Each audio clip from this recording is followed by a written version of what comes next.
ಮಾಡಿದ್ದಕ್ಕೆ ಆ್ಯಂಡ್ ಎಲ್ಲಿಂದ ಶುರು ಮಾಡಲಿ ಅಂತ ಗೊತ್ತಾಗ್ತಾ ಇಲ್ಲ. ಸ್ಟೇಜ್ ಮೇಲೆನಾ? ಓಕೆ. ಸೊ ನನಗೂ ಮೊದಲನೇ ಬಾರಿ ಕಾಂತಾರ ಎಲ್ಲ ಮುಗಿಸಿದ್ವಿ ಆವಾಗ. ಆ್ಯಂಡ್ ಕಾಂತಾರ ಎಲ್ಲ ಮುಗಿಸಿ ಒಂದು ಗ್ಯಾಪ್ ಇತ್ತು. ನೆಕ್ಸ್ಟ್ ಏನು, ಯಾವ ಸಿನಿಮಾ ಮಾಡೋದು, ಏನು ಕತೆ, ಯಾವ ಅವಕಾಶ, ಏನು ಕತೆ ಅಂತ ಗೊತ್ತಿರಲಿಲ್ಲ ಅವಾಗ. ಸುಮ್ಮನೆ ಕುತ್ಕೊಳ್ಳೋದು ಯಾಕೆ, ಆ ಟೈಮಲ್ಲಿ ಲೆಟ್ಸ್ ಯುಟಿಲೈಸ್, ಏನೋ ಒಂದು ಮಾಡ್ತಾ ಇರೋಣ, ಒಂದು ಏನೋ ಜಿಮ್ಗೆ ಹೋಗೋದು, ಇನ್ನೊಂದು ಮತ್ತೊಂದು.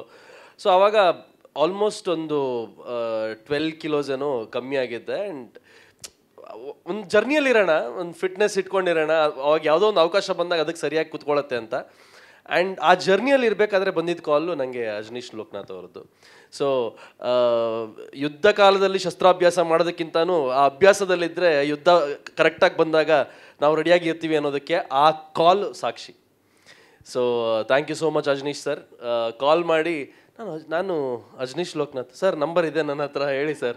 ಅವ್ರನ್ನ ನಾನು ರಕ್ಷಿತ್ ಸರ್ ಬರ್ಡೇ ಅಲ್ಲಿ ನೋಡಿದೆ ಬಿಟ್ಟರೆ ಹತ್ತಿರದಿಂದ ಮಾತಾಡಿದ್ದು ಯಾವತ್ತೂ ಇಲ್ಲ. ಬಟ್ ಕಾಂತಾರ ಸಿನಿಮಾ ಆದಮೇಲೆ ಅಂಥ ಒಂದು ದೊಡ್ಡ ಹಿಟ್ಟನ್ನು ಕೊಟ್ಟು ಅಂಥ ಒಬ್ಬ ಸಂಗೀತ ನಿರ್ದೇಶಕ ನನಗೆ ಕಾಲ್ ಮಾಡ್ತಾನೆ ಅಂತ ಹೇಳಿದ್ರೆ ತುಂಬ ಹೆಮ್ಮೆ ಅನಿಸ್ತಾ ಅವತ್ತಿನ ದಿವಸ. ಆ್ಯಂಡ್ ಅದಾದಮೇಲೆ ಬಾಬಿ ಮ್ಯಾಮ್ ಮತ್ತು ಅಜನೀಶ್ ಸರ್ ಬಂದು ಕತೆ ಹೇಳಿ, ಅಂದರೆ ಸಿನಿಮಾ ಮಾಡ್ತಾಯಿದ್ದೀವಿ, ನೀವು ಮೇಯ್ನ್ ಲೀಡ್ ಮಾಡಬೇಕು ಅಂತ ಹೇಳಿದಾಗ ಖುಷಿ ಆಯಿತು. ಯಾಕಂದರೆ ಇಷ್ಟು ವರ್ಷಗಳ ಅನುಭವ ಇರುವಂತಹ, ಅಂದರೆ ಸಿನಿಮಾ ಕ್ಷೇತ್ರದಲ್ಲಿ ಸಂಗೀತ ನಿರ್ದೇಶಕನಾಗಿಯೇ ಇರ್ಬೋದು, ಆದರೆ ಇಷ್ಟು ವರ್ಷಗಳ ಅನುಭವ ಅವ್ರಿಗೇನಿದೆ, ಅದ್ರ ಜೊತೆಗೆ in fact Ajaneesh sir music direction ಬರೋದಕ್ಕಿಂತ ಮುಂಚೆನೇ ಬಾಬಿ ಮ್ಯಾಮ್ ಎಷ್ಟೋ ಸಿನಿಮಾಗಳಿಗೆ ಸಂಗೀತ ನೀಡಿದ್ರಂತೆ.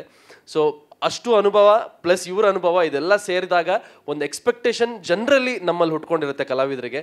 ಆ್ಯಂಡ್ ಆ ಎಕ್ಸ್ಪೆಕ್ಟೇಷನ್ಗೆ ಕರೆಕ್ಟಾಗಿ ಬಂದಿರುವಂಥ ಇವತ್ತಿನ ನಮ್ಮ ಸಿನಿಮಾ ಜಸ್ಟ್ ಮ್ಯಾರಿಡ್. ಸೊ ಅದಾದ್ಮೇಲೆ ಕತೆ ಹೇಳಿದ್ರು, ಖುಷಿ ಆಯಿತು. ಆ್ಯಂಡ್ ಅವ್ರಿಗೆ ಯಾವ ಥರ ಬೇಕಿತ್ತು ಆ ಪಾತ್ರಕ್ಕೆ ಆ ಥರ ಅವಾಗ ಕಾಣ್ತಾ ಇದ್ದೆ ನಾನು. ಆ್ಯಂಡ್ ಅದಕ್ಕೆ ರೆಡಿಯಾದಂಗೆ ಆಯಿತು. ಆ್ಯಂಡ್ ಖುಷಿ ಏನು ಅಂತ ಹೇಳಿದ್ರೆ, ನಾನು ಇನ್ನೂ PUC ಓದ್ತಿರ್ಬೇಕಾದ್ರೆ ನನ್ನ ಕುಂದಾಪುರದಲ್ಲಿ ಶೇಖರಣ್ಣ ಅಂತ ಇದ್ದಾರೆ, ಅಲ್ಲಿ JK ಹೋಟೆಲ್ ಅಂತ ಇದೆ. ಅವರು ನೀನು ಓದೆಲ್ಲ ಮುಗಿಸ್ಕೊಳಪ್ಪ, ನನಗೆ ದೇವರಾಜ್ ಅವ್ರ ಪರಿಚಯ, ಅವ್ರ ಹತ್ರ ಮಾತಾಡಿಬಿಟ್ಟು ಸಿನಿಮಾ ರಂಗದಲ್ಲಿ ನಿನಗೆ ಅವಕಾಶ ಕೊಡಿಸ್ತೀನಿ ಅಂತ ಹೇಳಿದರು. ಅದಾದಮೇಲೆ ಶೇಖರಣ್ಣ ಆ ಒಂದು ಭರವಸೆ ಕೊಟ್ಟರು. ಬಟ್ ಆ ಅವಕಾಶನ ನನಗೆ ಬಾಬಿ ಮೇಡಮ್ ಕೊಡಿಸಿದ್ರು. ಅದು ಆ ಕನಸೇನಿತ್ತೋ ಅವ್ರ ಮುಖಾಂತರ ಬರೋ ಅವಕಾಶ, ಅವ್ರ ಜೊತೆಗೆ ಅವಕಾಶ ಸಿಕ್ಕಿದಂಗೆ ಆಯಿತು ನನಗೆ ಈ ಜಸ್ಟ್ ಮ್ಯಾರಿಡ್ ಮುಖಾಂತರ. ಆ್ಯಂಡ್ ಎಲ್ಲ ದೊಡ್ಡ ತಾರಾಗಣ ಇದೆ. ಎಲ್ಲೂ ಹೇಳಲಿಲ್ಲ ನಾನು, ಬಟ್ ಇವತ್ತು ಹೇಳ್ತೀನಿ. ಬಿಗ್ ಬಾಸ್ ಆಗಿ ಬಂದ ನಂತರ ನಂದೊಂದು ಫುಡ್ ಟ್ರಕ್ ಇತ್ತು, ಅದಾದಮೇಲೆ ಅದನ್ನು ರೆಸ್ಟೋರೆಂಟ್ ಮಾಡಿದೆ. ಇವಾಗ ಅದನ್ನು ನಾನು ಕಳೆದ 6 ತಿಂಗಳ ಹಿಂದೆ ನಾನು ಅದನ್ನು ಸೇಲ್ ಮಾಡಿದೆ. ಈಗ ಬೇರೆ ಏನೋ ಒಂದು ಮಾಡೋದಕ್ಕೆ ಹೊರಡ್ತಾ ಇದ್ದೀನಿ. ಬಟ್ ಬಿಗ್ ಬಾಸ್ ಆದ ನಂತರ ಆ ಫುಡ್ ಟ್ರಕ್ಕನ್ನು ನಾನು ಯಾವಾಗ ಹೋಟೆಲ್ ಮಾಡಿದ್ನೋ ಆ ಹೋಟೆಲ್ಗೆ, ಇದು ಅವ್ರು ತಿಂಡಿ ತಿನ್ನಬೇಕು ಅಂತ ಅಲ್ಲ, ಇನ್ನೊಂದಕ್ಕೆ ಅಂತಲ್ಲ, ಬಟ್ ಅವ್ರು ತಿಂಡಿ ತಿನ್ನೋದಕ್ಕೆ ಎಷ್ಟೆಷ್ಟೋ ದೊಡ್ಡ ಹೋಟೆಲ್ಗಳಿದ್ದಾವೆ, ಅವ್ರ ಮನೆಗೆ ತಿಂಡಿ ತಂದು ಕೊಡ್ತಾರೆ, ಎಲ್ಲ ಮಾಡ್ತಾರೆ. ಬಟ್ ನಮ್ಮ ಹೋಟೆಲಿಗೆ ಬಂದು ನಮ್ಮ ಹೋಟ್ಲಲ್ಲಿ ಸಿಗುವಂಥ ಸಬ್ಬಕ್ಕಿ ಇಡ್ಲಿನ ತಿಂದು ನನಗೆ ಹರಿಸಿ ಆಶೀರ್ವದಿಸಿ ಹೋಗಿರೋದು ಶ್ರುತಿ ಮ್ಯಾಮ್. ಸೊ ಇದು ಎಲ್ಲೂ ಹೇಳಲಿಲ್ಲ ನಾನು, ಬಟ್ ಇವತ್ತು ಆ ಅವಕಾಶ ಇದೆ ನನಗೆ. ಸೊ ಇವತ್ತು ಈ ವೇದಿಕೆ ಮೇಲೆ ನಿಂತು ನನ್ನ ಅಥವಾ ಅಂಕಿತಾ ಅವರ ನಮ್ಮ ಪರ್ಫಾರ್ಮೆನ್ಸ್ ಆಗಿರ್ಬೋದು, ನಮ್ಮ ಪ್ರತಿಭೆ ಬಗ್ಗೆ ಹೊಗಳಿ ನಮ್ಮನ್ನು ಬೆಂತಟ್ಟಿ ಮುಂದಕ್ಕೆ ತಳ್ತಾ ಇರೋದು ಇಲ್ಲಿ ಮಾತ್ರ ಅಲ್ಲ, ಅವರು ಯಾರಿಗೂ ಕಾಣಿಸ್ದೇ ಇರೋ ಥರನೂ ಅದನ್ನು ಮಾಡಿದ್ದಾರೆ. So thank you so much ma'am. ಅಂದರೆ ಎಷ್ಟೋ ಜನರಿಗೆ ಹೇಳ್ತಾರೆ, ನೀವು ಹಂಬಲ್ ಆಗಿದ್ದೀರಾ, ನೀವು ವೆರಿ ಡೌನ್ ಟು ಅರ್ತ್ ಇದ್ದೀರಾ. ಸೊ ನಾವು ಯಾಕೆ ಆಗಿದ್ದೀವಿ ಅಂತ ಹೇಳಿದ್ರೆ, ನಾನು ಬರುವಂತಹ ಚಿತ್ರರಂಗ ಅಂಥದ್ದು, ನನ್ನ ಚಿತ್ರರಂಗದಲ್ಲಿರುವಂತಹ ಕಲಾವಿದರು ಅಂಥವ್ರು. ಸೊ ಒಂದು ಇಂಟರ್ವ್ಯೂ ಮಾಡ್ತಾ ಇದ್ವಿ ಮೊನ್ನೆ, ಕೇಳಿದ್ರು, ಅಂದರೆ ಹೇಗೆ ಅನ್ನಿಸ್ತು ಜಸ್ಟ್ ಮ್ಯಾರಿಡಲ್ಲಿ ದೊಡ್ಡ ಕಲಾವಿದರ ಜೊತೆ ನಟನೆ ಮಾಡಿ ಹೊರಗಡೆ ಬಂದಿದ್ದು ಹೇಗೆ ಅನ್ನಿಸ್ತು ಅಂತ. ನಾನು ಅವಾಗ ಹೇಳಿದೆ, I feel that I come from a very great school. Just married ಮುಗಿದು ಹೊರಗಡೆ ಬಂದ ನಂತರ ಎಲ್ಲ ಕಲಾವಿದರ ಜೊತೆ ಆ್ಯಕ್ಟ್ ಮಾಡಿ, ಅಂದರೆ ನಾವು ಅಂದ್ಕೊಳ್ತಿರ್ತೀವಿ ಇವ್ರ ಜೊತೆ ಎಲ್ಲ ಹೆಂಗೆ ಯಾವತ್ತಾದ್ರೂ ನಮಗೊಂದು ಅವಕಾಶ ಸಿಗಬೇಕಲ್ಲ ಅಂತ. ಬಟ್ ಒಂದೇ ಸಿನಿಮಾದಲ್ಲಿ ಇಷ್ಟೂ ಜನ ದೊಡ್ಡ ಕಲಾವಿದರ ಜೊತೆ, ಅದು ಫಸ್ಟ್ ಸಿನಿಮಾ ನನಗೆ. ಅಂಕಿತಾಗಿದ್ದು 2ನೇ ಸಿನಿಮಾ. ಇನ್ಫ್ಯಾಕ್ಟ್ ಅಂಕಿತಾ ಜೊತೆನೂ ಆ್ಯಕ್ಟ್ ಮಾಡುವಂತಹ ಒಂದು ಅವಕಾಶ ನನಗೆ ಸಿಕ್ಕಿರೋದು, ಇಟ್ಸ್ ಅ ಪ್ರೌಡ್ ಮೂಮೆಂಟ್ ನನಗೆ. ಇಲ್ಲ, ನೀವು ನಗೋದೇ ಅಲ್ಲ, ನಾನು ಅವ್ರು ಈ ಸಿನಿಮಾ ಸಿಗೋದಕ್ಕಿಂತ ಮುಂಚೆನೂ ನಾನು ಅವ್ರನ್ನ ಅಪ್ರಿಷಿಯೇಟ್ ಮಾಡಿದ್ದೀನಿ. ಇಬ್ಬನಿ ತಬ್ಬಿದ ಎಳೆಯಲ್ಲಿ ಸಿನಿಮಾ ನೋಡೋಕ್ಕಿಂತ ಮುಂಚೆ ಒಂದು ಚಿಕ್ಕ ಕ್ಲಿಪ್ಪಿಂಗ್ ನೋಡಿದ್ದೆ. ನಾನು ಕ್ಲಿಪ್ಪಿಂಗ್ ನೋಡಿದಾಗ ಹೇಳಿದ್ದೆ, this girl deserves a national or state award ಅಂತ. ಸೊ ಅಂದರೆ ಆ ಮಟ್ಟಕ್ಕೆ ಆ ಮಟ್ಟದ ಪ್ರತಿಭೆ ಅಂಕಿತಾ. ಆ್ಯಂಡ್ ಅವ್ರ ಜೊತೆ ಈ ಸ್ಕ್ರೀನ್ನ ಶೇರ್ ಮಾಡ್ಕೊಳ್ಳೋವಂಥ ಅವಕಾಶ ನನಗೆ ಸಿಕ್ಕಿರೋದು ಇಟ್ಸ್ ಅನ್ ಆನರ್. ಸೊ ಅದೇ ಅಂದರೆ ಈ ಇಡೀ ಸಿನಿಮಾ ಮುಗಿಸಿ ಹೊರಗಡೆ ಬರಬೇಕಾದ್ರೆ ಏನೂ ಇಲ್ಲ, ಇವಾಗ ಏನೂ ಮಾಡಿಲ್ಲ ನೀನು ಅನ್ನೋದನ್ನು ಇವ್ರನ್ನೆಲ್ಲರನ್ನು ನೋಡಿ ಕಲ್ತ್ಕೊಂಡು ಬಂದಿದ್ದೀವಿ. ಆ್ಯಂಡ್ ಬಹಳಷ್ಟು ಮಾಡೋದಿದೆ, ಅದಕ್ಕೆಲ್ಲರದಕ್ಕೂ ನಿಮ್ಮೆಲ್ಲರ ಆಶೀರ್ವಾದ ಸಹಕಾರ ಇರುತ್ತೆ ಅಂತ ನಾನು ನಂಬಿದ್ದೀನಿ. ಆ್ಯಂಡ್ ಶ್ರೀಮಂತ್ ಸರ್ ವೇದಿಕೆ ಮೇಲೆ ಬರೋಕ್ಕಿಂತ ಮುಂಚೆ ಇಂಗ್ಲೀಷಲ್ಲಿ ಏನೆಲ್ಲ ಹೇಳಿದ್ರು ಅದನ್ನೆಲ್ಲ ಒಂದ್ಸಲ ಕನ್ನಡದಲ್ಲಿ ಹೇಳ್ಕೊಟ್ಟಿದ್ದೆ. ಬಟ್ ಆದರೂ ಮತ್ತು ಸುಮ್ಮನೆ ಯಾಕೆ ಅವರು ಅದನ್ನು ಕನ್ನಡನ ತಪ್ಪಾಗಿ ಹೇಳಿ ಬೇಡ ಸಿನಿಮಾದಲ್ಲಿ ಮಾಡಿರೋದನ್ನೇ ನೋಡ್ಕೊಳ್ಳಿ ಅಂತ ಸುಮ್ಮನೆ ಇದ್ದಾರೆ ಅವರು. But thank you so much sir. We have all watched you in ನಿಮ್ಮ ಕನ್ನಡ ಅರ್ಥ ಆಗತ್ತೆ ಬಿಡಿ. ನಿಮ್ಮನ್ನು ತುಂಬ ಸಲ ನಾವು ಸಿನಿಮಾಗಳಲ್ಲಿ ನೋಡಿದ್ದೀವಿ, ನಾವು ಎಲ್ಲ ಭಾಷೆಗಳ ಸಿನಿಮಾನೂ ನೋಡ್ತೀವಿ, ಎಲ್ಲ ಭಾಷೆಗಳ ಸಿನಿಮಾನೂ ಅಪ್ರಿಷಿಯೇಟ್ ಮಾಡ್ತೀವಿ ನಾವು ಕನ್ನಡಿಗರು. ಆ್ಯಂಡ್ ನಿಮ್ಮನ್ನು ಬಹಳಷ್ಟು ಸಿನಿಮಾಗಳಲ್ಲಿ ನೋಡಿದ್ದೀವಿ. And pan India actor sir ನೀವು. So to be working with one such pan India, ಇವತ್ತೆಲ್ಲ people have been talking about pan India. Now you are pan India actor since childhood.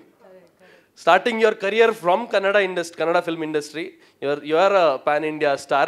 So it was a great honor that you are one of our family member. You are as naughty as I am, and your father is. So ಪ್ರತಿಯೊಬ್ಬ ಕಲಾವಿದನಿಗೂ ಒಂದು ರಸಿಕತೆ ಇರಬೇಕಂತೆ, ಇರುತ್ತಂತೆ ಎಲ್ಲರಿಗೂ, anybody. ಅಂದರೆ ಅದು be it choreographer, be it artist, be it an actor, ಎಲ್ಲರಿಗೂ. ನಮ್ಮ ಡೈರೆಕ್ಟ್ರಿಗಿರುವಂಥ ರಸಿಕತೆ ಯಾವ ಗಂಡಸರು ಡೈರೆಕ್ಟ್ರಿಗೂ ಇಲ್ಲ. ಅವರು ಈ ಥರ ಮಾಡಿ ಅಂತ ಹೇಳಿರುವಂಥ ರೊಮ್ಯಾನ್ಸ್ ಸೀನ್ಗಳನ್ನು ನಾಚ್ಕೊಂಡು ಬೇಡ ಅಂತ ಹೇಳಿರೋದಿದೆ. ನಾನು ಡೈರೆಕ್ಟ್ರ್ ಪರವಾಗಿಲ್ವೇ, ನಾನೆಲ್ಲೋ ಪಾಪ ಅವರು ಹುಡುಗಿ ಅಲ್ಲ ಹೆಂಗ್ಸಲ್ವಾ, ಸೊ ಪಾಪ ಈ ಥರ ಬೇಡ ಮುಜುಗರ ಆಗತ್ತೆ. You do that, it will look nice, you know that romance should come. Ankita ಅದು ಸ್ವಲ್ಪ ಜಾಸ್ತಿ ಆಗಲ್ವಾ? ಇಲ್ಲ, ಅದೇ ಥರ ಮಾಡೋಣ. ಅಂದರೆ ನಮಗೂ ನಾಚಿಕೆ ಆಗೋಷ್ಟು ರೊಮ್ಯಾನ್ಸನ್ನು ನಮ್ಗೆ ಸಿನಿಮಾದಲ್ಲಿ ತರೋದಕ್ಕೆ ಪ್ರಯತ್ನ ಪಟ್ಟಿದ್ದಾರೆ, ಆ ರಸಿಕತೆಯನ್ನು ತರುವಂಥ ಪ್ರಯತ್ನ ಪಟ್ಟಿದ್ದಾರೆ. ಆ್ಯಂಡ್ ಅವರು ದೂರ ಇದ್ದಾರೆ ತುಂಬ, ನಾವು ಸ್ವಲ್ಪ ಬ್ಯಾಲೆನ್ಸ್ ಮಾಡ್ಕೊಂಡು ಆಮೇಲೆ ಸಿನಿಮಾದಲ್ಲಿ ಮಾಡಿದ್ದೀವಿ.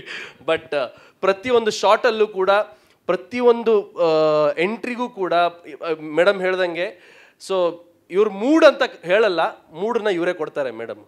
ನಮ್ಮ ಬಾಬಿ ಮ್ಯಾಮ್ ಅವರೇ ಮೂಡ್ ಕೊಡ್ತಾರೆ ನಮಗಿಲ್ಲಿ. ಸಿನಿಮಾ ಶಾರ್ಟ್ ಶುರು ಆಗೋಕ್ಕಿಂತ ಮುಂಚೆ ಪ್ರತಿಯೊಂದು ಸೀನ್ಗೂ ಈ ರೆಫರೆನ್ಸು ಹಿಂಗೆ ಬರಬೇಕು ಅಂತಾನೆ, ಅಂದರೆ ಅವರೇ ಮಾಡಿಬಿಟ್ಟು ಅದನ್ನು ತೋರಿಸಿ ನಮ್ಮ ಹತ್ರ ನಮ್ಮ ನಟನೆಯನ್ನು ತಗ್ಸುವಂಥ ಒಬ್ಬರು ಡೈರೆಕ್ಟರ್ ಅವರು. And thank you so much ma'am. And ನನಗೆ ಖುಷಿ ಅಂತ ಹೇಳಿದ್ರೆ, ಮಾಲವಿಕಾ ಮ್ಯಾಮು, ಶ್ರುತಿ ಮ್ಯಾಮ್ ಮತ್ತು ನಾನು 3 ಜನ ಬಿಗ್ ಬಾಸ್ಗೆ ಹೋಗಿ ಬಂದಿದ್ದೀವಿ, ಒಂದೇ ಮನೆಯಿಂದ ಬಂದವರು. You are also ma'am? ನೋಡಿ, ಪ್ಯಾನ್ ಇಂಡಿಯಾ ಬಿಗ್ ಬಾಸ್. ಅವ್ರು ಮಾತಾಡೋವಾಗಲೇ ಅನ್ಕೊಂಡೆ ನಾನು ಮೇ ಬಿ ಅವ್ರು ಬಿಗ್ ಬಾಸ್ಗೆ ಹೋಗಿದ್ರು ಅಂತ.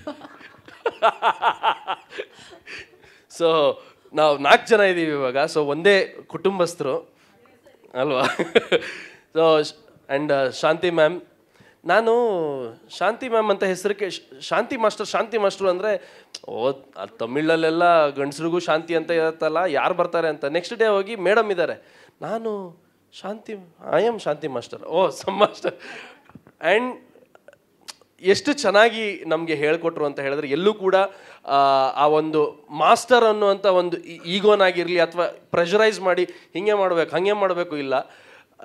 ಶಿ ಅಂಡರ್ಸ್ಟುಡ್ ನಮ್ಮ ಹತ್ರ ಏನು, what is my capacity or what is this artist capacity, ಅದನ್ನು ನೋಡಿಕೊಂಡು ಅದ್ರ ಸುತ್ತಮುತ್ತ ಡ್ಯಾನ್ಸ್ ಅಂತ ಬಂದಮೇಲೆ ಅದು ಚೆನ್ನಾಗಿ ಬರಬೇಕು. It's not about heavily dancing, nothing like that. It's all about ಏನು ಮಾಡ್ತಾ ಇದ್ದೀವಿ ಆ ಡ್ಯಾನ್ಸಲ್ಲಿ, it has to emotionally connect to the audience ಅಂತ. So you have done a great job ma'am. It's an honour for me that a choreographer like you, I got a choreographer like you. And thank you so much. And ಎಲ್ಲರಿಗೂ thanks ಹೇಳ್ತಾ ಇರೋಕ್ಕಾಗಲ್ಲ. And ಎಲ್ಲರಿಗೂ thanks, ಇಲ್ಲಿ ಯಾರೆಲ್ಲ ಪರೋಕ್ಷವಾಗಿ support ಮಾಡಿದ್ರು ಅವ್ರಿಗೂ ಕೂಡ thanks. Ajaneesh sir, thank you so much, ಒಳ್ಳೆ ದುಡ್ಡು ಕೊಟ್ಟಿದ್ದೀರಾ. ಸಿನಿಮಾಗೂ ಒಳ್ಳೆ ದುಡ್ಡು ಖರ್ಚು ಮಾಡಿದ್ದೀರಾ, ಅದು ಟ್ರೈಲರಲ್ಲಿ ಇವಾಗ ಆಲ್ಮೋಸ್ಟ್ ಎಲ್ಲರಿಗೂ ಕಾಣಿಸ್ತಾ ಇದೆ. ಆ್ಯಂಡ್ ಸರಿಯಾದ ವ್ಯಕ್ತಿ ಮೇಲೆ ದುಡ್ಡು ಖರ್ಚು ಮಾಡಿದ್ದೀರಾ. So all the best ma'am, all the best sir, ಇಡೀ ಚಿತ್ರತಂಡಕ್ಕೆ all the best. And beautiful, you have sung very beautifully. Thank you for giving such great vocals to such amazing song. Thank you. ಮತ್ತೊಮ್ಮೆ